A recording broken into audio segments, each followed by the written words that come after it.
All in one class के सभी दर्शकों, श्रोताओं, प्यारे बच्चों को नमस्कार। आज मैं एक और कहानी लेकर आपके सामने प्रस्तुत हूँ। कहानी का शीर्षक है देशभक्ति।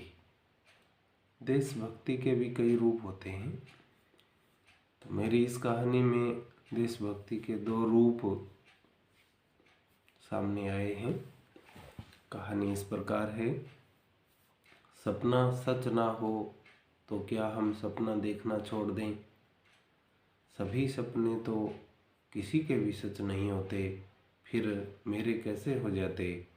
लेकिन मैंने रोज़ सपना देखा, ना जाने कितने सपने अब तक देख चुका हूँ।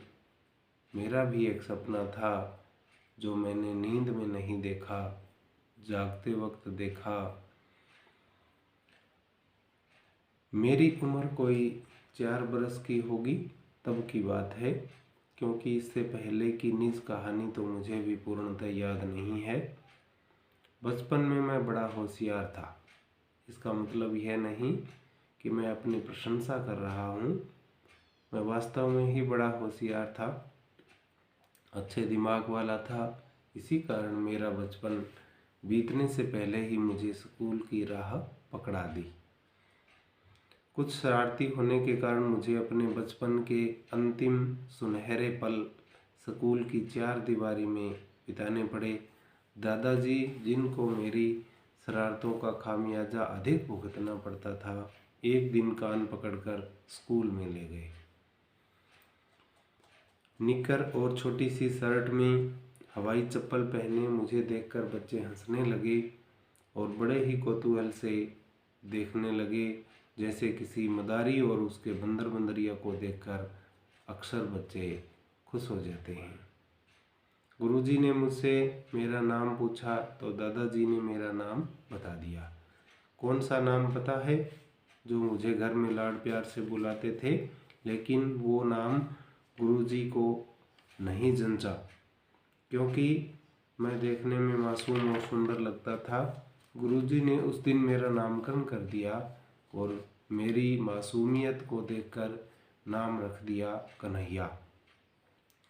वैसे गुरुजी ने बिना मेरे कृत्यों को जाने ऐसा नाम दिया तो लगा कि गुरुजी अंतर्यामी है, जो मेरे बारे में सब जानते हैं, क्योंकि मेरी शरारतों में माखन चुराना, दही खाना और मटकी फोड़ना तो मुख्य कर्तव्य थे। खैर, गुरुजी के ज्ञान पर शक नहीं किया जाता। उन्होंने आज तक न जाने कितनी पुस्तकें, कितनी गीता, कितनी रामायण पढ़ी होंगी। अंत में गुरुजी ने मेरी आयु पूछी तो दादाजी ने 4 बरस और 5 महीने बताई। इस पर गुरुजी ने कहा कि हम इसका नाम पहली कक्षा में नहीं लिख सकते, क्योंकि इसकी आयु 5 वर्ष नहीं है। तो दादाजी ने कहा कि गुरुजी, आप इसका नाम कच्ची पहली में लिख लो। इस पर गुरुजी मान गए और मेरी पढ़ाई शुरू हुई कच्ची पहली के रूप में।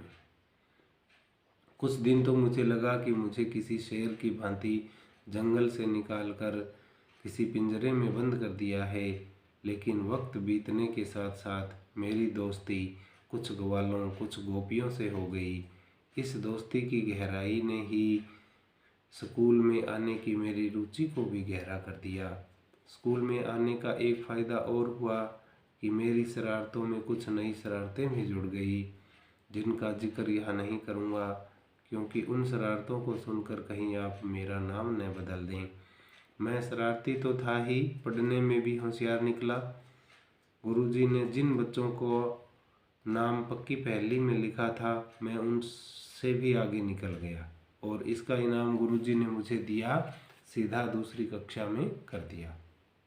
अब तो मेरी रुचि और भी बढ़ गई और कुछ ही दिनों में मुझे कक्षा का मॉनिटर बना दिया। लेकिन इस मॉनिटरी ने मुझे सम्मान तो नहीं दिलाया, उल्टे कई बच्चों के गुस्से का शिकार बना दिया, क्योंकि मैं कक्षा में सबसे छोटा था और मासूम भी। मेरी शरारतें कन्हैया की तरह छिपी वारदात करने में तो माहिर थी, लेकिन अपने से बड़ों के साथ सामना पहली बार हुआ था। सो इस युद्ध में मैं पारंगत नहीं था और कभी कान तो कभी गाल लाल हो जाते थे। कई बार अपने सहपाठियों की शिकायत भी गुरुजी से की, लेकिन गुरुजी की पिटाई के बाद भी वे सांड की भांति अपनी अदाएं नहीं छोड़ते थे। जब मैं दूसरी कक्षा में था तो हर वर्ष की भांति इस वर्ष पर स्वतंत्रता दिवस स्कूल में मनाने की तैयारियां चलने लगी। मैंने पिछले साल इस प्रोग्राम को केवल देखा था, भाग नहीं लिया था, लेकिन देशभक्ति पर जो नाटक किया गया उसमें भगत सिंह का रोल मेरे मन मस्तक पर छा गया। उस नाटक में भगत सिंह के द्वारा बोला गया संवाद, लिख रहा हूँ मैं अंजाम जिसका कल आगाज आएगा, मेरे लहू का हर एक कतरा इंकलाब लाएगा, आज भी मुझे याद है और दिन में रात में सपने में यही संवाद अपने आप से कहता रहता हूँ। कभी कभी सोचता हूँ देशभक्ति का रंग बच्चे बूढ़े नौजवान स्त्री पुरुष को, हर उम्र के मनुष्य को क्यों भाता है। इसमें ऐसा क्या है कि देशभक्ति का नाटक गीत रागनी सुनकर हर एक इतना रोमांचित हो जाता है, रोए खड़े हो जाते हैं। ऐसा रंग तो शायद कभी मेहंदी ने भी नहीं दिया होगा हाथों पर, जितना तिरंगे को लहराता देखकर आ जाता है गालों पर। मेरे गाल भी लाल हो जाते हैं, जो शरीर में आसमानी बिजली की तरह चमक उठने लगती है और गिर पड़ना चाहती है दुश्मन पर, भस्म कर देना चाहती है हर उस आँख को जो मेरे देश पर बुरी नज़र से देखती है। इस बार जब स्वतंत्रता दिवस का कार्यक्रम हुआ तो मैंने भी भाग लिया और गीत गाया, नन्हा मुन्ना राही हूँ, देश का सिपाही हूँ, बोलो मेरे संग जय हिंद जय हिंद जय हिंद। जब मैं जय हिंद बोलता हूँ तो मेरे नख सिख ना जाने किस समंदर में डूब जाते हैं कि एक तूफान उठने लगता है, हाथों में करंट दौड़ने लगता है, पैरों की चाल बदल जाती है, मुख लाल हो जाता है, आँखों में सितारे से चमकने लग जाते हैं। पता नहीं शरीर की कौन सी इंद्री सक्रिय हो जाती है, पता नहीं मुझे क्या हुआ। मैंने गीत के अंत में वही संवाद जो भगत सिंह ने बोला था इतने जोश से बोला कि देश दर्शकों की तालियों से आसमान गूंज उठा। आज 20 साल बाद मैं सेना में लेफ्टिनेंट हो गया हूँ, दुश्मनों से लोहा लेने लगा हूँ, लेकिन जो देशभक्ति का रंग उस समय मेरे भीतर मेरे अंतर्मन को भिगो रहा था वो आज नहीं था। क्यों नहीं था, इस प्रश्न का उत्तर देना मेरे बस की बात नहीं है। आज मैं अपने कर्तव्य का पालन पूर्ण निष्ठा से कर रहा हूँ, लेकिन देश पर मर मिटने का जो जज्बा दूसरी कक्षा में था वो आज नहीं है। उस समय दुश्मन कौन है, क्या करता है, क्यों करता है, इन सब बातों से अनजान होते हुए भी जो देशभक्ति की खुमारी थी वो आज सब पता होते हुए भी नहीं है।